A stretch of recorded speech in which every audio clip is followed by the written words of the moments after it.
අධික රුධිර පීඩනය. අධික රුධිර පීඩනයත් එක්ක හෘද වස්තු ප්‍රශ්නකුත් තිබ්බොත් ඒක ඊටමත් හොඳමදි අම්මට. ඒතර ඒකෙදිත් අපි බලන්නේ හැම සායනයකදීම අම්මගේ ප්‍රෙෂර් බලලා ඉවරලා ප්‍රෙෂර් වැඩි නම් ඒක අඩු කරන්න අවශ්‍ය කරන ප්‍රතිකාර ලබා දෙන්න ඕනේ. ඉන්ෆෙක්ෂන් එකක් ආපුවාම වෙන්නේ ගොඩක් හෘද වස්තු ආයි ගොඩක් වැඩ කරන්න ගන්නවා. ඒතකොට හෘද වස්තු දැන්ටමත් අකර්මණ්‍ය වෙලා තියෙන අම්ම කෙනෙක් නම් ඉන්නේ නැත්නම් ප්‍රශ්න තියෙන අම්ම කෙනෙක් නම් ඉන්නේ සමහරට ඒක ටොලරේට් කරන්න ඒක දරා ගන්න බැරි වෙන්න පුළුවන්. ඒතකොට හැම අවස්ථාවකම ඒ අම්මගෙන් අපි සායනික ඉතිහාසය අහනවා ආට මොන හරි මුත්‍රා ආසාදනයක් හරි හුස්ම ගන්න මාර්ගයේ ආසාදනයක් හරි ඒ වගේ රෝග ලක්ෂණ තියෙනවද කියලා අහලා එහෙම තියෙනවා නම් ඒවා සනීප කරන්න බෙහෙත් කරන්න එනවා.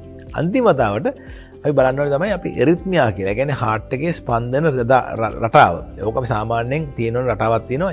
ඒකෙන් පිට ගිහිල්ලා වැඩිපුර හෘද ස්පන්දනයේ වේගය වැඩි වෙනවා නම් හරි ක්‍රමානුකූලයෙන් තොරව හෘද ස්පන්දනය වෙලා එරිත්මියා තත්ත්වයට යන අවස්ථාවක් තියෙනවා නම් ඒකත් හෘද වස්තුවට හොඳ නැහැ. විශේෂයෙන්ම හෘද වස්තුවේ ආබාධ තියෙන අම්මා කෙනෙකුට.